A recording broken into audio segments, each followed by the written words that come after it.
అందరికీ నమస్కారం అండి. ఈరోజు మనం ఆర్ఎస్ హైమావతి గారు రచించిన గత స్మృతులు అనే ఓ చక్కటి కథను విందాం. ఇక కథలోకి వెళ్దాం. విశాలి విశాలి అంటూ హాల్లోంచి ఓ కేక పెట్టాడు శివరావు. వంటింట్లో పనిలో ఉన్న విశాలాక్షి ఒక్కసారి అదిరిపడింది. ఏమిటండి పిలిచారు, ఏం కావాలి అంది మెల్లగా. ఏమీ అక్కర్లేదు, ఇదిగో ఇది చూడు అని విసిరి బల్ల మీద పడేశాడు. ఓ శుభలేఖ, ఆడపిల్లివారి శుభలేఖ వచ్చిందా అంది. ఆ శుభలేఖే, చూడు ఎంత లక్షణంగా ఉందో, పిసినారి మొహంలా ఉన్నాడాయన. శుభలేఖ గ్రాండ్గా లేదనా మీ బాధ? శుభలేఖ ఎలా ఉంటే ఏమిటండి, అందులో వర్తమానం కదా ముఖ్యం అంది. చూడు, ఇలాగే నా నోరు నొక్కి కట్నం కూడా అడగకుండా చేశావు. శుభలేఖలే ఇలా ఉంటే ఇక లాంఛనాలు ఏం చేస్తారో చూడాలి. ఆఖరికి నలుగురిలో మన పరువు దక్కుతుందో లేదో. చూడండి, మనకి పరువు ముఖ్యమా, మన ఇంటికి వచ్చి మనలో కలిసిపోయే అమ్మాయి ముఖ్యమా? మన కొడుకు కోడలు అన్యోన్యంగా కన్నుల పంటగా ఉంటుంది. తృప్తి లేని వాళ్లకి ఎంత చేసినా ఇంకా తక్కువ చేశారని అనిపిస్తుంది. అబ్బా, చాలించు నీ ఉపన్యాసం. నలుగురు మీ అబ్బాయి పెళ్లి ఎంత బాగా జరిగిందండి, ఎంత మంచి సంబంధం వచ్చింది, అదృష్టం అంటే మీదేనండి, మీకు తగిన సంబంధం అంటూ మెచ్చుకుంటే ఆనందంగా ఉంటుంది గాని, మీ వియ్యాలవారు ఏమిటండి మరీ పిసినారుల్లా ఉన్నారు అంటే ఏం బాగుంటుంది, మనకి తల కొట్టేసినట్టు ఉండదా అన్నాడు శివరావు. మీకుంటుందేమో గాని నాకుండదు. ఎందుకంటే అలా అనేవారికి తగిన సమాధానం చెప్పి నోరు మూయించగలను కనుక. అయినా ఏదో వచ్చి పెళ్లి చూసి పెట్టిందేదో తినేసి వెళ్లాలి గాని, ఇలా వ్యాఖ్యానించి మనల్ని అవమానపరచాలనుకునేవారికి మనం లెక్క చేయక్కర్లేదండి అంటూ వంటింట్లోకి వెళ్లిపోయింది విశాలాక్షి. విశాలాక్షి సామాన్య కుటుంబంలో పుట్టి పెరిగింది. ఆమె తండ్రి వ్యవసాయాన్ని నమ్ముకున్నాడు. అతివృష్టి అనావృష్టితో పంటలు సరిగా చేతికందక ఉన్న ఆస్తి అంతా కర్పూరంలా కరిగిపోయింది. విశాలాక్షి ఆఖరి సంతానం కావటంతో ఆమె పెళ్లి ఘనంగా చేయలేకపోయారు.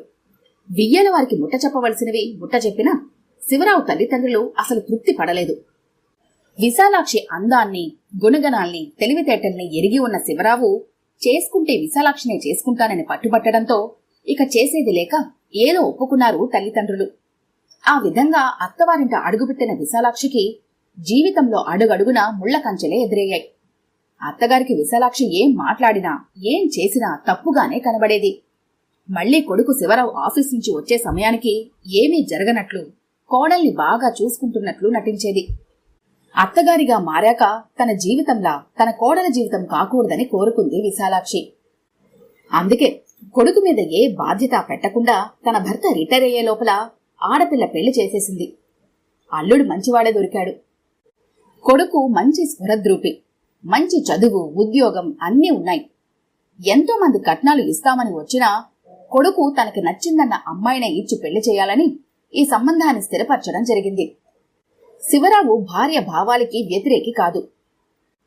విశాలాక్షి శివరావుల కొడుకు రాము పెళ్లి నిరాడంబరంగా జరిగిపోయింది.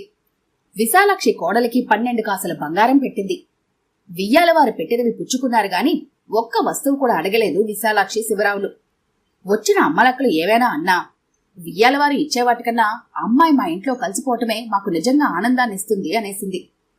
రాము ఈ కాలపు కుర్రాళ్లా అమ్మా నాన్నలకి దూరంగా భార్యతో ఎప్పుడెప్పుడు వెళ్లిపోదామని చూసేవాడు కాదు. తల్లిదండ్రుల్ని బాగా చూసుకొని తనకి సహకరించే భార్య కావాలని కోరుకున్నాడు. అందుకు వనజ కూడా అంగీకరించింది. వాళ్లు ఉంటున్నది సిటీయే కావటం వల్ల తనకి ఉద్యోగం ఉన్న ఊళ్ళోనే రావటం అదృష్టంగా భావించాడు. తల్లిదండ్రులకి దూరంగా వెళ్లవలసిన అవసరం రాలేదు. కొత్తలో ఒకరోజు సాయంకాలం రామనామం రాసుకుంటున్న విశాలాక్షి దగ్గరికి వనజ వచ్చి, అత్తయ్య, ఎన్ని బియ్యం పెట్టమంటారు? ఈ గిన్నె ఉడుకుతుందా? పాలు ఈ గిన్నెతో కాచనా అని అడిగింది. విశాలాక్షికి 35 ఏళ్ల గతం గుర్తుకొచ్చింది. అప్పుడు తనకు 24 ఏళ్లు. అది ఆలస్యపు పెళ్లని అత్తగారి భావం. ఎంత ఈడొచ్చాక పెళ్లైంది, ఆ మాత్రం తెలియదు అంటూ మొదలెట్టి అరగంట క్లాస్ తీసుకుంది తన అత్తగారు. ఆఖరణ చెప్పింది ఎంత వండాలి, ఏ గిన్నెలో వండాలో. రెండవ రోజు అడగకుండా తనే అన్నం కూర అది చేసేసింది. ఆ రోజు మరలా మొదలెట్టింది గట్టిగా అరవటం అత్తగారు. అయ్యో అయ్యో, అత్తగారింట్లో ఉన్నాం, అడగాలి, చెప్పినట్లు చెయ్యాలి అని అనుకోవలేదు. అన్నిటికీ స్వతంత్రాలు. అత్తగారంటే బొత్తిగా గౌరవం లేదు. అలాంటప్పుడు వేరేగా ఉండాల్సింది.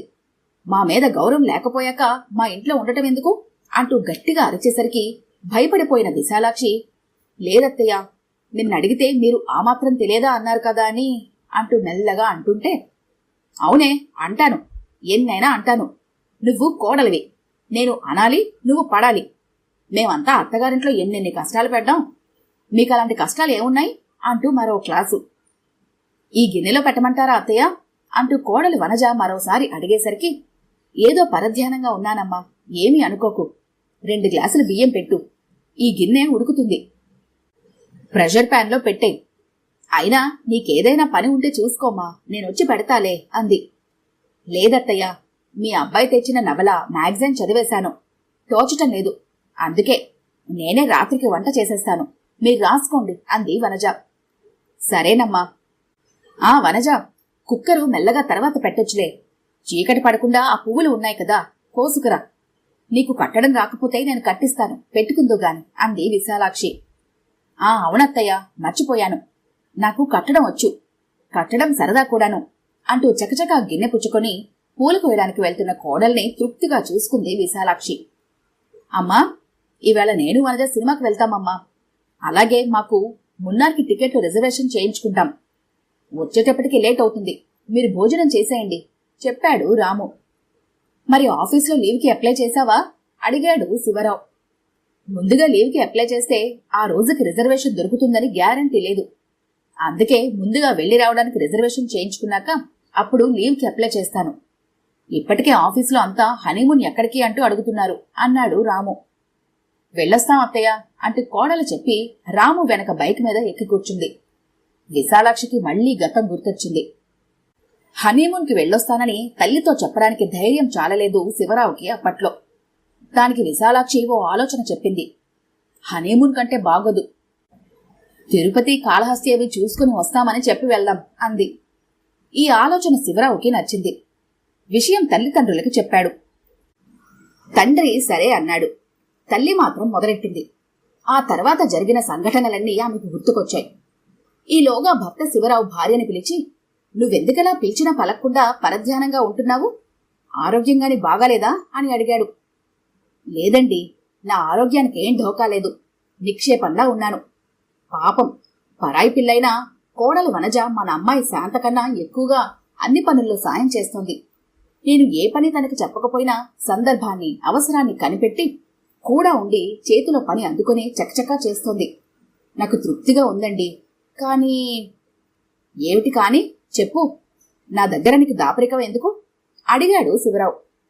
నేను నా పెళ్లైన కొత్తలో ఇలా హుషారుగా, చలాకీగా, చురుగ్గా పనులు చేసేదాన్ని, మీకు తెలుసు కదా అంది. అవును, ఇప్పుడు ఎవరు కాదన్నారు? మీరు కాదనలేదు కాని ప్రతి మాటకి, ప్రతి పనికి నన్ను తప్పుపట్టి తిట్టిపోసేవారు మీ అమ్మ. ఇప్పుడు ఆ సంఘటనలన్నీ ఒక్కొక్కటి గుర్తొస్తున్నాయి. అందుకే అలా పరధ్యానంలోకి వెళ్ళిపోతున్నాను. అంతకు మించి వేరే అనారోగ్యం ఏమీ లేదు అంది విశాలాక్షి. ఓస్ అదా, అప్పుడే నాతో ఈ విషయం చెప్పి ఉంటే నేను నీకు చెప్పి ఉండేవానిగా. ఆ విషయాలన్నీ అప్పటి నుంచి ఇప్పటి వరకు 30 ఏళ్లుగా మనసులో పెట్టుకుని బాధపడుతున్నావా? పిచ్చి విశాలాక్షి అంటూ దగ్గరకు తీసుకున్నాడు శివరావు. ఏంటది అంది గోముగా. అదే, మా అమ్మకి నీ మీద కోపం లేదు. పైగా వదిన కన్నా నీవే పని బాగా చేస్తావని, చురుకైన దానవని, తెలివైన దానవని అంటూ ఉండేది.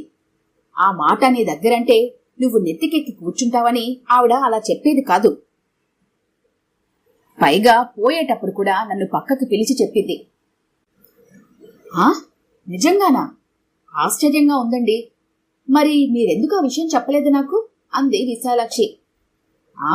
చెప్తే నువ్వింకా నెత్తికెక్కి కూర్చోవు. అవునులేండి, ఎలాగైనా అమ్మకి కొడుకు కదా, తెలిసిందా? కాబట్టి నువ్వు కూడా కోడల్ని తెగ పొగిడేసి నెత్తికెక్కించుకోకు. పొగిడేకపోయినా తిట్టాల్సిన పని లేదు. ఆ విధంగా ప్రవర్తించి అత్తగారి హోదా నిలబెట్టుకోవాలనే తాపత్రయం నాకు లేదు. ఇవి మన రోజులు కావండి. ఈ రోజుల్లో అలా చేస్తే చీకొట్టి వెళ్ళిపోతారు. అలా ప్రవర్తించడానికి నాకే మనసు రాదు. అందుకే కదోయ్ అప్పుడే అందరి చేత మంచి అత్తగారు అనే సర్టిఫికెట్ కొట్టేశావు అన్నాడు నవ్వుతూ శివరావు. ఈ కథ కనుక మీకు నచ్చినట్లయితే లైక్ చేయండి, షేర్ చేయండి. మరిన్ని ఇంట్రెస్టింగ్ కథల కోసం మా ఛానల్ని తప్పకుండా సబ్స్క్రైబ్ చేసుకోండి.